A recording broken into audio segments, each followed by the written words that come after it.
Namaskar and good evening viewers. You are watching Sansad TV and I, Rajiv Kumar Singh, am here with our new program Question Hour Plus. The show focuses on important questions related to issues raised by members during Question Hour in both the Houses of Parliament. It was the third day of the winter session and it being Wednesday, questions from 10 different ministries are listed in the Rajya Sabha during Question Hour. Likewise, taking both starred and unstarred questions into account, on your screens are the names of 18 different ministries queried in the lower house, the Lok Sabha, on Wednesday. In today's program, we would be taking questions related to the Ministry of Home Affairs, Ministry of Communications, Ministry of Consumer Affairs, Food and Public Distribution, and Ministry of Education. BJP MP from Rajya Sabha, Lieutenant General Dr. D.P. Vats, inquired about the notable improvement in socio-economic parameters in Jammu and Kashmir and Ladakh following the abrogation of Article 370. The member also questioned about the steps taken by the government to balance security needs with development efforts in Jammu and Kashmir and measures implemented for strengthening democracy in Jammu and Kashmir. The ministry in its reply informed the Rajya Sabha that post-abrogation of Article 370, the Union territories of Jammu and Kashmir and Ladakh have witnessed profound affirmative and progressive changes encompassing its entire governance, including developmental activities and security. Several initiatives towards socio-economic development and good governance have been undertaken in the last 9 years, resulting in a conducive environment for securing the all-round development and bringing peace and prosperity to the people of both the union territories. Data reveals that over rupees 1.5 lakh crore was allocated to the building of new roads across J&K. Post-COVID-19, healthcare has been prioritized. The UT today has 2 All India Institutes of Medical Sciences, 7 new medical colleges, 2 state-run cancer institutes, 3,000 health and wellness centers and several nursing colleges. The local administration has also introduced universal health insurance for all families under the PMGKY Sehat scheme. More than 7.7 lakh young Kashmiris have reportedly benefited from the UT administration's self-employment and entrepreneurial training schemes. In fiscal year 2022-23, over 250 projects and development works were completed per day. The number of infrastructural projects completed during a financial year rose from over 9,000 in 2018 to more than 92,000 in 2022-23. Tourist infrastructure is also getting renovated. Since 2021, there has been an exceptional rise in hotel construction and an increase in paying guest accommodation. The administration is developing 75 new destinations, 75 Sufi and other religious sites, 75 new cultural and heritage sites, and 75 new trekking tracks. This is part of the UT's tourist mission initiative and will provide sustenance to many. Massive infrastructure projects are also being readied and operationalized. Indian Railways has speeded up the process of connecting the Kashmir Valley with the rest of India. So far, railway lines have been operationalized between Jammu, Udhampur, Katra in Jammu region and Baramulla, Banihal in the Kashmir Valley. It includes the construction of the world's tallest railway bridge across the Chenab River. Work in Zorjila Tunnel, which is Asia's longest tunnel and will ensure all-weather connectivity between Kashmir and Ladakh, is in progress on a wow footing. Once completed, the engineering marvel will be the first of its kind in such a challenging geographical terrain. The UT has witnessed tax revenue growth of 31%. In fiscal year 2022-23, J&K's GSDP grew at 8%. As a digital-friendly society, J&K has been making impressive strides, bringing 450 plus public services online. Kashmiri women too have been empowered, and out of over 95,000 self-help groups, Nearly 60,000 are run by women. Nearly 6 lakh J&K rural women are now entrepreneurs. The regional administration's Jan Bhagidari scheme is at the center of the development matrix. Land to the landless, delivering social justice and equality to the oppressed, and with the return of the cinema to the Kashmir Valley after 3 decades, people are now excitedly thronging new theatres in one-time terrorist hotbeds like Pulwama, Shopian, Baramulla, Kupwara and Kishtwar. In the upper house, a question related to NDRF training was asked to the Ministry of Home Affairs. Sameer Oraon, Bharatiya Janata Party member from Jharkhand, asked if the Minister of Home Affairs will be pleased to state the number of life and property saved by NDRF during the last 5 years. He also wanted the details of training program being imparted by NDRF to SDRFs operated in the states, and the measures or arrangements being taken or made by government to make available the latest equipment to NDRF. The ministry in its reply informed the Rajya Sabha that the National Disaster Response Force battalions are trained and equipped with latest state-of-the-art equipments and are capable of carrying out disaster response operations within the country and internationally. NDRF teams are pre-positioned and deployed every year during the onset of southwest monsoon and on any impending disaster in consultation with the concerned state governments. The ministry further informed the Rajya Sabha that the NDRF conducts 6 distinct disaster management courses for SDRF. Additionally, NDRF provides basic and advanced disaster management training for SDRF.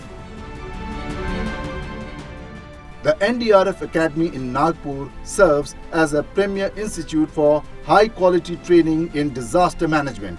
The Academy's scope extends to training civil defense volunteers and disaster response personnel from SAARC countries. At present, NDRF has a strength of 16 battalions. The 16 battalions are located in Assam, West Bengal, Odisha, Tamil Nadu, Maharashtra, Gujarat, Uttar Pradesh, Punjab, Bihar, Andhra Pradesh, Arunachal Pradesh, Jammu and Kashmir, Uttarakhand, Himachal Pradesh and Delhi NCR. The force is drawn from BSF, CISF, CRPF, ITBP, SSB and Assam Rifles. Each battalion of NDRF consists of 1,149 personnel. Each battalion have 18 self-contained specialist search and rescue teams of 45 personnel each, including engineers, technicians, electricians, dog squads and medical or paramedics. The NDRF has been in news in recent times for the various rescue missions it has undertaken successfully, the most recent being the Uttarkashi Tunnel Rescue Operation, where 41 labourers were rescued from the Silkyara Barkot Tunnel. A manpower of 652 people were deployed in the rescue operation that lasted for 17 days. It included 62 personnel from the NDRF and 39 from SDRF. In 2023 itself, the NDRF, apart from the operation in Uttarkashi, has successfully handled many more rescue missions. During the monsoon this year, NDRF conducted flood water rescue operations to save over 2,500 lives and evacuated close to 20,000 people and over 2,000 livestock to safer places. During the Mandi district cloudburst in Himachal Pradesh, a team of the National Disaster Response Force traveled 15 kilometers on foot to rescue the stranded people, including many children. The force handled many such missions last year too. The effort made to rescue 57 people from a ropeway at Trikut Hills in Devghar, Jharkhand immediately comes to mind.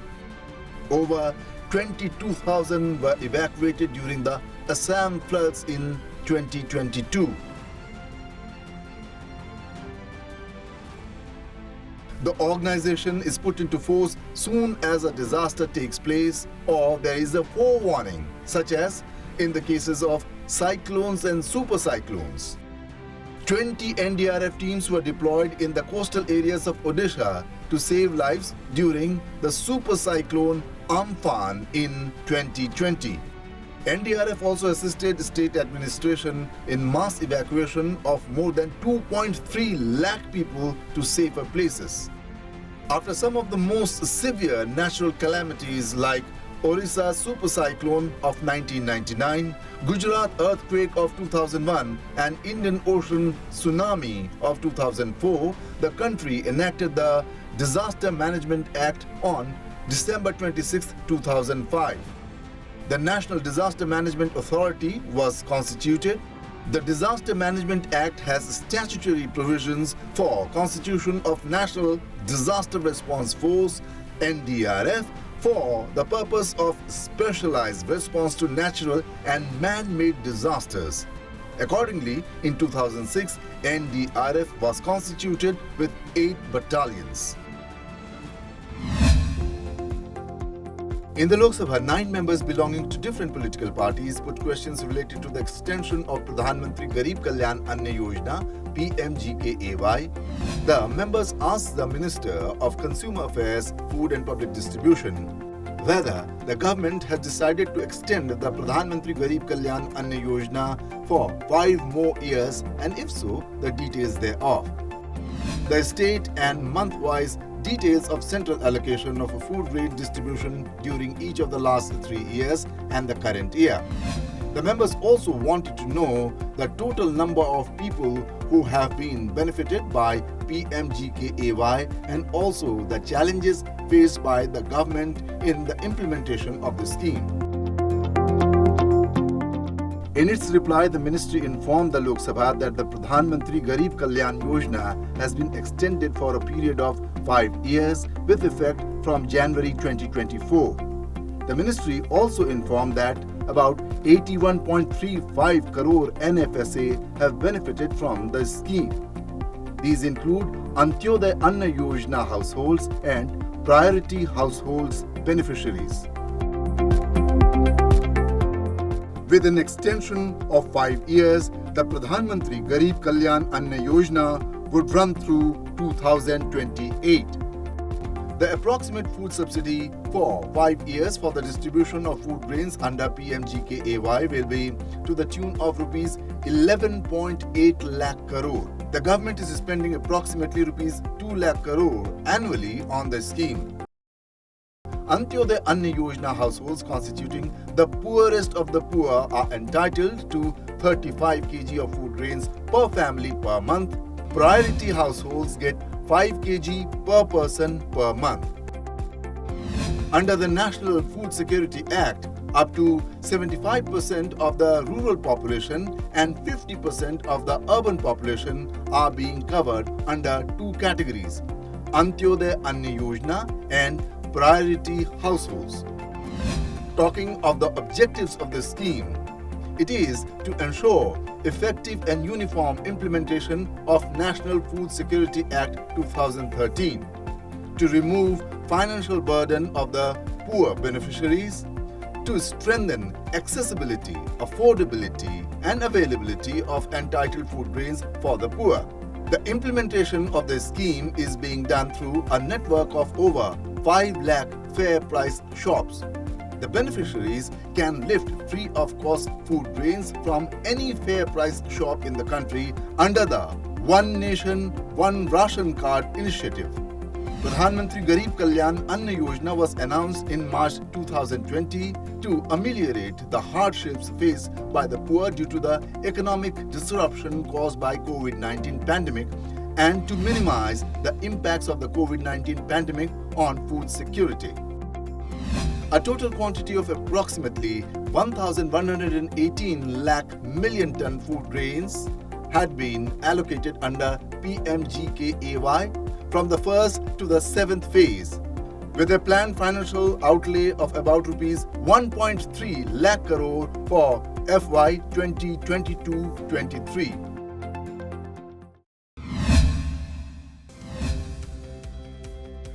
In the Rajya Sabha, AIADMK member from Tamil Nadu, Dr. M. Thambidurai, asked a question related to the implementation of National Education Policy 2020.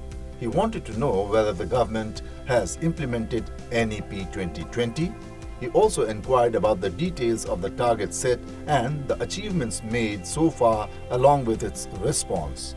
The member also wanted to know about consultations and their outcomes, if any, with the stakeholders. The ministry in its reply informed the Rajya Sabha that education being in the concurrent list of constitution, centre and states are equally responsible for providing quality education to all. To address concerns and also to discuss innovative ideas for NEP implementation, a series of workshops, consultations, review meetings have been held with states, UTs from time to time, and also implementation of NEP 2020 was discussed in National Education Ministers Conference held in Gujarat in June 2022, National Conference of Chief Secretaries held in June 2022, 7th Governing Council meeting of Niti Aayog held in August 2022, Akhil Bharatiya Shiksha Samagam 2022 and 2023 to name a few. These initiatives taken by the Ministry of Education to revamp the school education as well as higher education system of India in line with NEP 2020 have been appreciated and widely accepted by the states, UTs, schools, colleges, universities, HEIs. The National Education Policy 2020 focuses on the education and skills needed for the youth of 21st century India. These skills are expected to be critical thinking, creativity, collaboration, curiosity, and communication.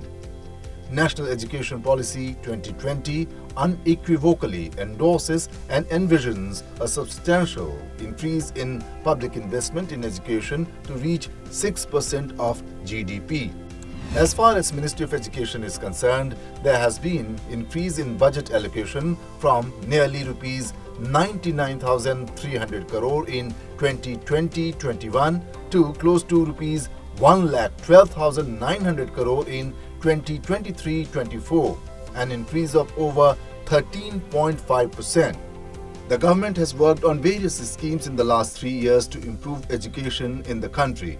The PM Schools for Rising India or PMGKY scheme was introduced in September last year with a fund size of rupees 27,000 crore to transform 14,500 schools based on NEP recommendations. The first installment of PMGKY of rupees 630 crore has been released.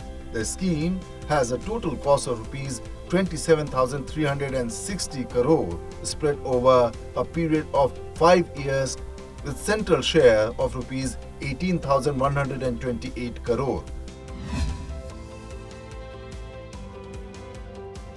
The National Mission on Foundational Literacy and Numeracy was launched in July 2021.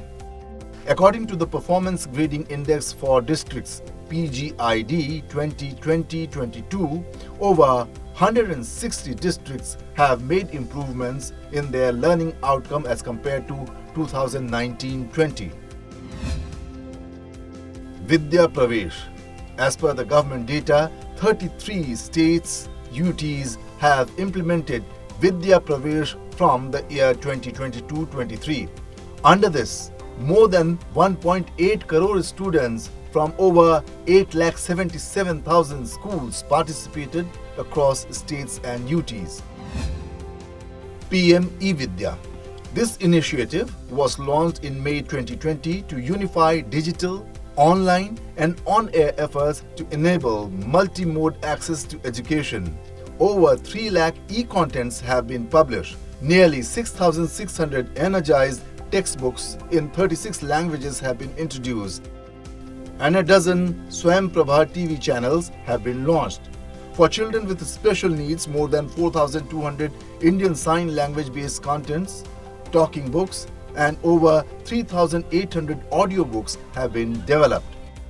Ullas, or Understanding of Lifelong Learning for All in Society, is a mobile phone application by the government. The app provides learning assistance to all non-literates who are 15 years and above. Department of School Education and Literacy has developed an indicative and suggestive NEP implementation plan for school education, students and teachers' holistic advancement through quality education, or Sarthak. To promote affordable world-class academic and research facilities, World Class Institutions scheme was launched in the year 2017. So far, 12 institutions have been notified as institutions of eminence. NEP 2020 encourages high-performing Indian universities to set up their campuses in other countries. Selected universities from among the top 100 universities in the world will be facilitated to operate in India. Global Initiative for Academic Network, GYAN, has also been implemented, which seeks to tap the talent pool of scientists and entrepreneurs from abroad, including those of Indian origin, to augment the country's existing academic resources. A memorandum of understanding for setting up of campus of IIT Madras in Zanzibar, Tanzania has been signed. It would be the first ever IIT campus to be set outside India. Similarly, MOU has been signed to establish first campus of IIT Delhi in Abu Dhabi. BJP member Dhal Singh Bisain raised a query with the Minister of Communications. He asked whether 5G service facilities have been launched in India. If so, the details thereof. He also inquired about the number of subscribers availing the benefit of the said services at present, state UT-wise and service provider company-wise. In its reply, the ministry informed the Lok Sabha that 5G services have been launched in India with effect from October 2022. As of November 2023, 5G networks have been rolled out in 738 districts across the country, and a total of 394,298 base stations have been installed. The ministry informed that several initiatives have been undertaken, including making available adequate spectrum, launching PM Gati Shakti Sanchar portal, reforming and simplifying the SACFA, Standing Advisory Committee on Radio Frequency Allocations Clearance Procedure, amending the ROW rules to expedite permissions, to name a few.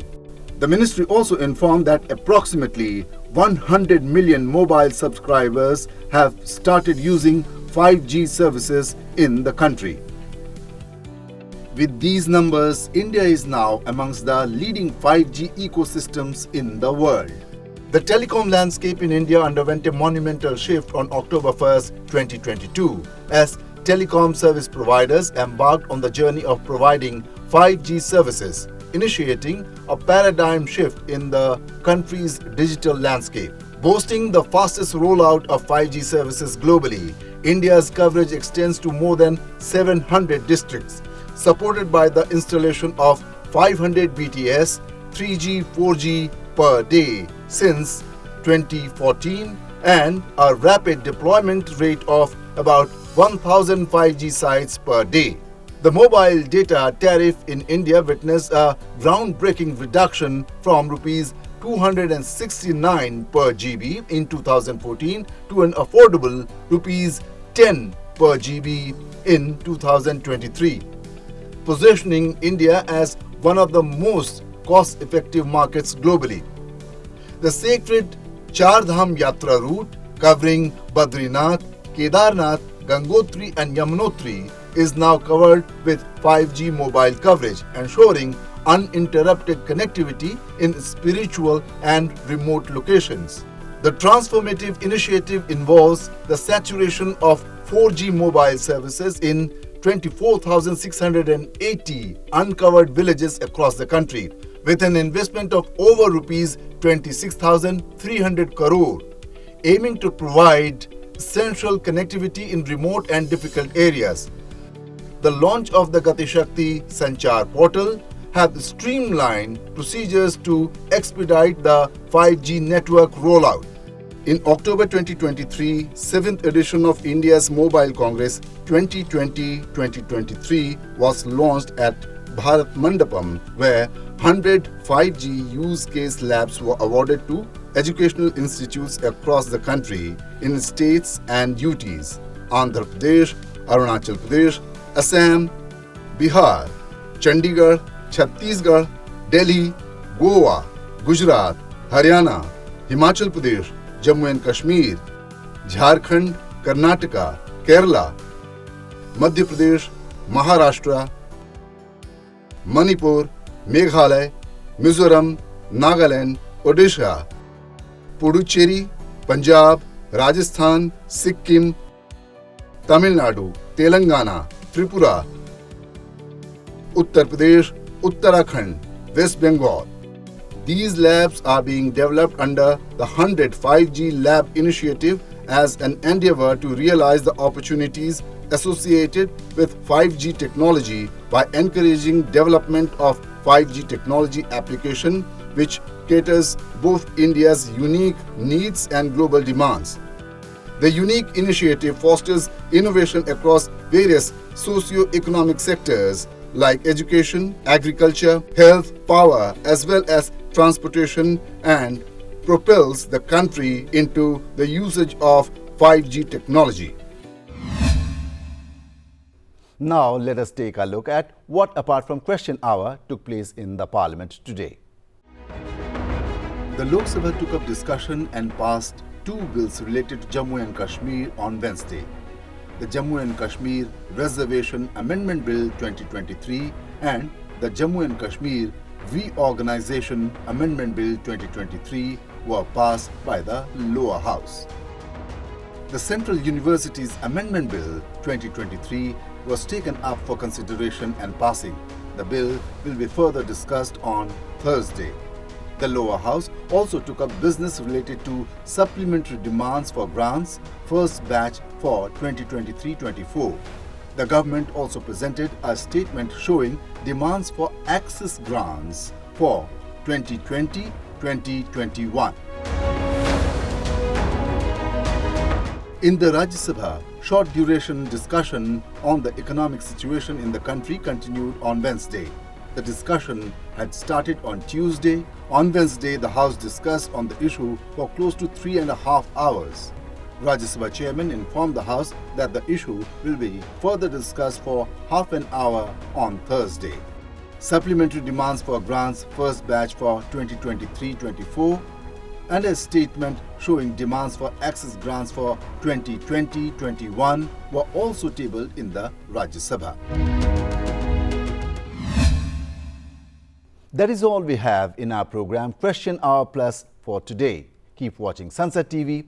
Namaskar.